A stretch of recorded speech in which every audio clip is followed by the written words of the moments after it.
Good morning, everybody, and welcome to Pre-Calc. This is lesson 2-1, and we're discussing areas where the graph is greater than 0, less than or equal to 0, or possibly less than 0, where the graph is increasing, decreasing, and local minimums and local maximums. Okay, let's start with greater than 0. On any graph, I can tell where the answers were greater than 0. Because when I plot them, they're greater than 0, they're up. That's one word that describes them all, they're up. They're not on the line, that would equal 0. They're not below the line, that would be a negative answer. But when I plugged in that particular x, I got an answer that's above the line. That's why it's positive and it's up above, I can tell that. Anyway, so areas where f of x is greater than 0, I'm asking you for what x's are the answers greater than 0. So those x's could be negative where the graph is greater than 0. I just want to know where those x's are. Okay, for instance, when I plug in x is negative 7, the x is negative, but the answer was positive 2. That's why there's a dot right there. That's greater than 0. When I plugged in x is negative 4, I got an answer equal to 0. It's not greater than 0 there. It's equal to 0 because it's touching. Okay? And if I were to plug in an x and get a negative answer, I would know that because the graph would be below the x-axis. All right? So let's begin here. F of x is greater than 0. Okay, well, all these x's out here have answers that are positive because the graph is up. All the way coming up to here, and then not right there because it actually equals 0, and I want greater than 0. I want everything above, not on, not touching. And then from here on, the graph is greater than 0 as well because the answers are up. Okay. All right, so this is going to go from negative infinity all the way to negative 4. Okay, and it'll be a parentheses there. Negative 4 is not included because it's not a good answer. It's not greater than 0. It equals 0 there. Okay, and after negative 4, it's going to go from negative 4 to positive infinity, and negative 4 is not included again. Okay? All right. The next one, where is f of x less than or equal to 0? We're looking for everywhere it's either down or touching. On this particular graph, it's not down anywhere, but it is touching right there. Okay, and it's not really an interval, it's one location. So the way we say that, where it's less than or equal to 0, we're going to say x equals negative 4. Okay? All right, the next one, areas f of x is increasing. Increasing means going uphill as I go left to right. I heard it described by a friend that it's like going on a roller coaster from left to right. Whenever you're going uphill, that's increasing. Okay, it's definitely, even though the arrow's pointing up here, but we're going this way. It's heading the direction according to this arrow. So this looks like it's going up, but I'm coming from left to right. I would be going downhill on that section. Okay, I'd be rising from here to there, going down, and then rising again after that point. So increasing areas are going to be from here to there, and from here up. Again, if I'm going left to right, those are the areas where the graph is going uphill. Okay, and they go from negative 4 to 0. And then they go from when x is 2 to infinity. Okay, and those locations at that point, like right here, we can't say it's increasing because you could just as well say it's decreasing. So at the end of each thing, it'll be a parentheses there because it's no longer, it's like an end point where it's stopping. It's no longer increasing or decreasing at that point, really. Okay, downhill. This is what this means here, when f of x is decreasing. Now I'm looking for all the places on the graph where I'm heading downhill, going left to right. Again, here I'm going downhill. Oh, and then I'm going downhill there again. Okay, that's going to be from negative infinity. Coming across all the way, it's going down, down, down to negative 4. And then it's going to be going downhill again from 0 to 2.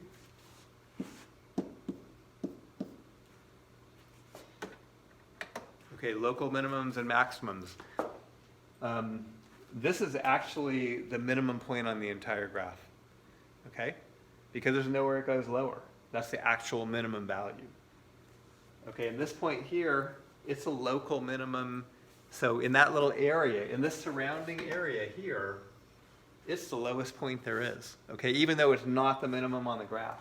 And for a maximum, you can see that this graph here, it goes up forever on both sides. It has no maximum value at all.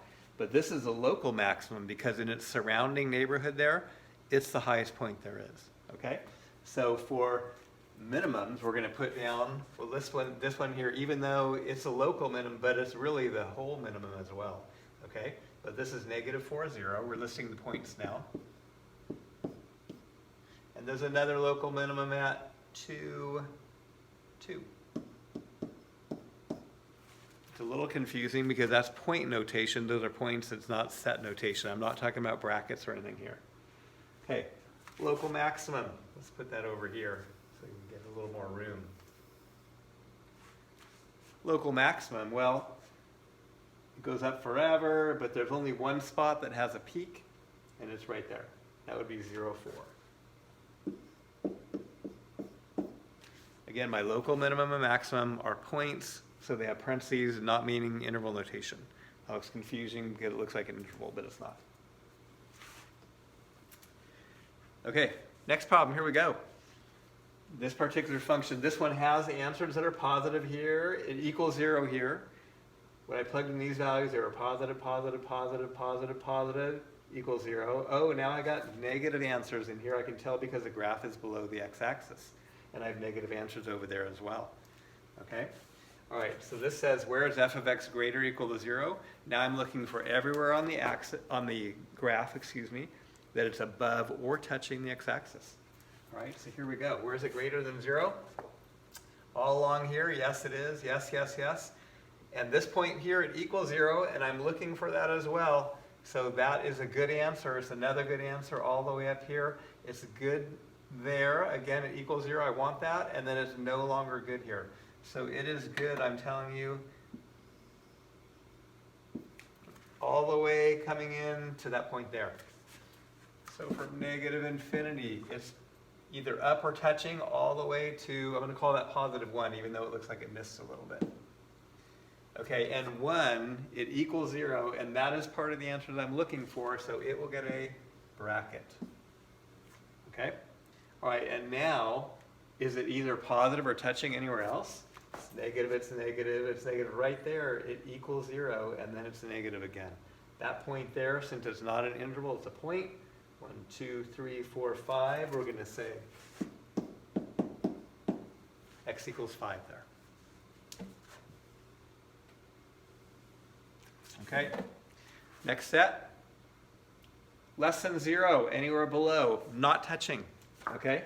So this place here is equal to 0, that's not what I want. I want less than 0, okay? So it's going to be less than 0 from here over to there, and there it equals 0, so I have to stop. And then it's going to be less than 0 everywhere after that. I don't want it to be equal to 0. If I would have said less than or equal to 0, that would be a good point, and this would be good all the way through forever. But since I only want below, anywhere it touches is not a good point. Okay? So here we go. Again, I'm going to call that 1. From 1 all the way to 5. And both those are not good points because they're touching there. And then it goes from 5 to infinity, it's going to be below. It's not a very good infinity symbol, but that's what it's supposed to be. Okay, let's give myself a little room here.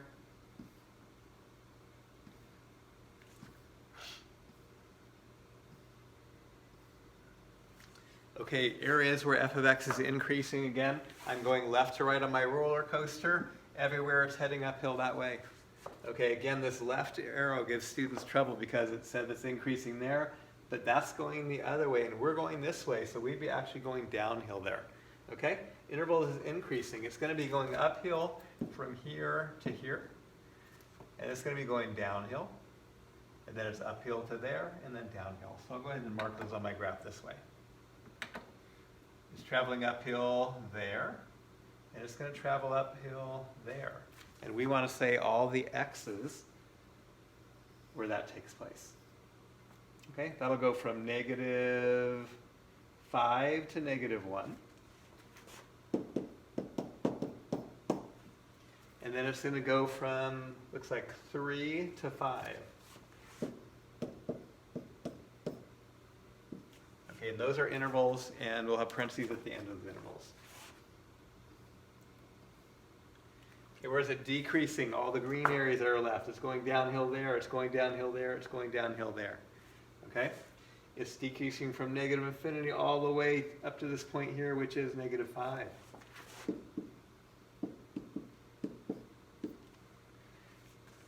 It's going to decrease from negative 1 all the way to 3.